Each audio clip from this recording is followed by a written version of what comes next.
Hello guys, welcome back to my channel. তো আমি আজকে সকাল থেকে কি করছি, কি খাচ্ছি না খাচ্ছি সেগুলো তোমাদের সঙ্গে শেয়ার করবো। কি রান্না করছি দুপুরে আমি রান্না করবো, ও হেল্প করবে। তো কি করবো সেটা তোমাদের সঙ্গে শেয়ার করবো। তো এখন চলে এসেছি আমাদের হচ্ছে ব্রেকফাস্ট নিয়ে, সেটা হচ্ছে ডালপুরি, আর এখানে স্যালাড আছে আর তরকারি। আর তার সঙ্গে কি আছে দেখি না, গরম গরম চা।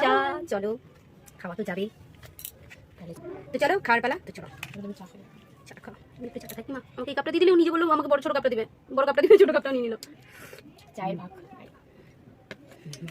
আমাকে বললো বড় কাপটা দিবে, ও ছোট কাপটা নিবে, ছোট ছোটোর মতো, আমাকে বড়, ও নিজে বড়টা নিয়ে নিল। কারণ আমি চা খেতে খুব ভালোবাসি, আমার সকালে আর রাত সন্ধ্যাবেলা দিক করে আমার চা তাই, নাহলে আমার মাথা যন্ত্রণা হয়ে যায়। এটা আমাদের এখানকার ফেমাস ডালপুরি, ফেমাস। আমাদের এখানে ফেমাস ডালপুরি, সত্যি খুবই ভালো হয়।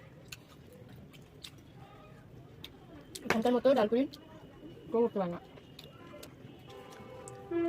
তো আমি স্যালাডটা সসটা একসঙ্গে মিক্স করে নেবো, ভালো লাগে খেতে। এটার সঙ্গে একসঙ্গে মাখিয়ে ডিশটা বেশি মিষ্টি মিষ্টি লাগছে চা। Just wow, so beautiful, so elegant. শুধু আর কি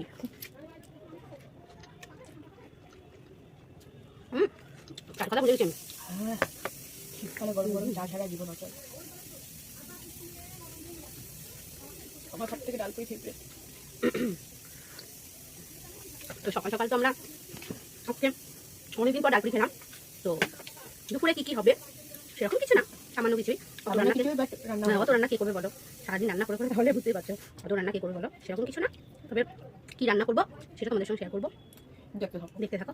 তো দেখা হচ্ছে দুপুরে কি রান্না হচ্ছে। তো কড়াই গরম হয়ে গেছে, তো আমরা হচ্ছে রান্না করবো হচ্ছে পুঁই শাক, ইলিশ মাছের মাথা দিয়ে, যে ইলিশ মাছটার মাথা ভেজে নেবো আগে, আর হচ্ছে পুঁই শাক। তো চলো কড়াই এখন গরম হয়ে গেছে, কড়াইয়ে তেল দিব, মাছটা ভেজে নেবো, হবে না।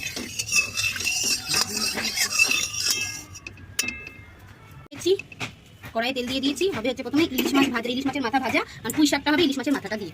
তো মাছের মাথাগুলো দিয়ে দিলাম।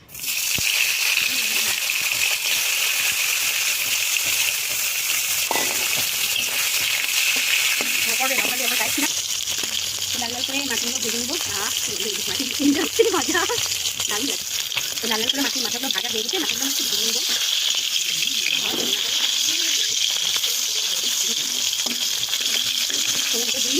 ভাজার মধ্যে কাজ করে দিয়ে দিলাম।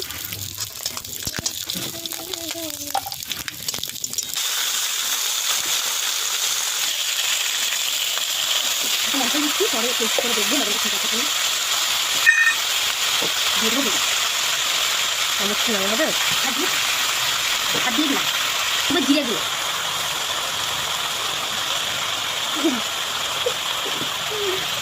আমার ভাই এখন ঘুম থেকে উঠলো, যে আমার দিকে তাকাচ্ছে, ভাই দেখতে। এইগুলো আমি ঢাকা দিয়ে দেবো, সেগুলো ঢাকা দিয়ে দিচ্ছি। ঢাকাটা খুলে নিলাম। তো ঢাকা দিয়ে দিয়ে কষবো এটাকে, যাতে সেদ্ধও হয় আর কষাও যাবে। তো ওটা ঢাকনাটা তো সেই পর্যায়ে এসে পৌঁছেছি, আরও কষাবো।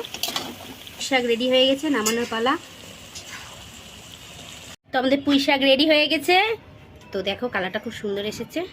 তো চলো এর পরের রেসিপি হবে। তো আমরা চিকেন রান্না করবো। চিকেনের জন্য পেঁয়াজ, টমেটো, ক্যাপসি কেটে নিয়েছি, আর আমরা দিব চিকেনে আলু, গোটা আলু, আর হচ্ছে চিকেন তো আছে। তো তেল গরম হয়ে গেছে, গরম তেলের মধ্যে আমি দিয়ে দিব হচ্ছে গোটা গরম মশলা। তো দিয়ে দিব পেঁয়াজগুলো,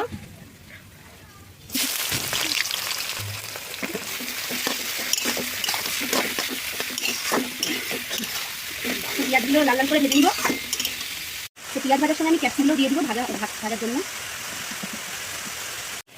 তো পেঁয়াজ আর ক্যাপসি তো ভাজা হচ্ছে, তার সঙ্গে আমি রসুনটাও দিয়ে দেবো, রসুন বাটাটাও ভাজা যাবে, কারণ রসুনটা আগে দিয়ে দিচ্ছি, কারণ ভাজা গেলে লঙ্কাটা স্মেলটা আসবে না, রসুনটাও ভাজা যাবে। পরে আদা লঙ্কা দিয়ে তো দিয়ে দিব আদা আর লঙ্কা বাটা।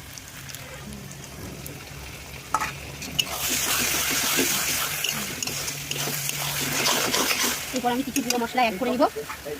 গুঁড়ো মশলা দিয়ে দিলাম, জিরে গুঁড়ো, হলুদ গুঁড়ো আর কাশ্মীরি লাল লঙ্কার গুঁড়ো আমি এখানে ব্যবহার করেছি, সেগুলো দিয়ে দিলাম।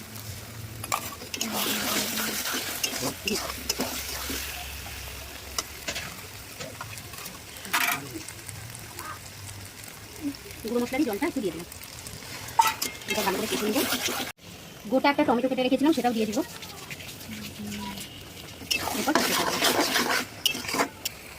তো লবণটা দিয়ে দেবো, লবণ দিয়েছি এর আগে, তাও আমি একটু দিয়ে দিলাম।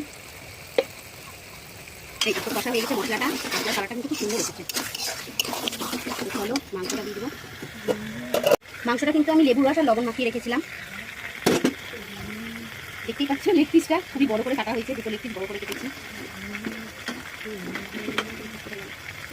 আরেকটা বড় লেগ পিস, সাইজটা দেখতে পাচ্ছ খুবই বড় কিন্তু লেগ পিসটা, লেগ পিসটা খুবই বড় করে রেখেছি। আর মাংসগুলো দিয়ে দিচ্ছি।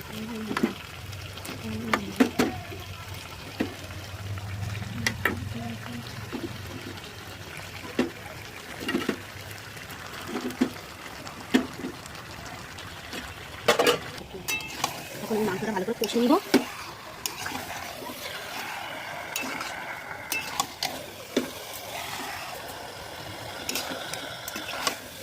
চলো মাংসগুলো কষে।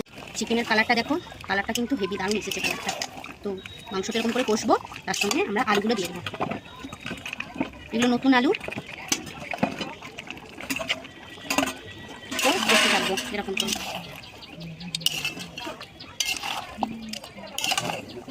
তো চলো কষে। তো আমাদের মাংস রেডি, ফুটছে। তো এরপর আমরা নামিয়ে নিব। দেখতেই পাচ্ছ কালারটা খুব সুন্দর এসেছে, আর কীরকম খেতে হয়েছে সেটাও তোমাদের সঙ্গে শেয়ার করব।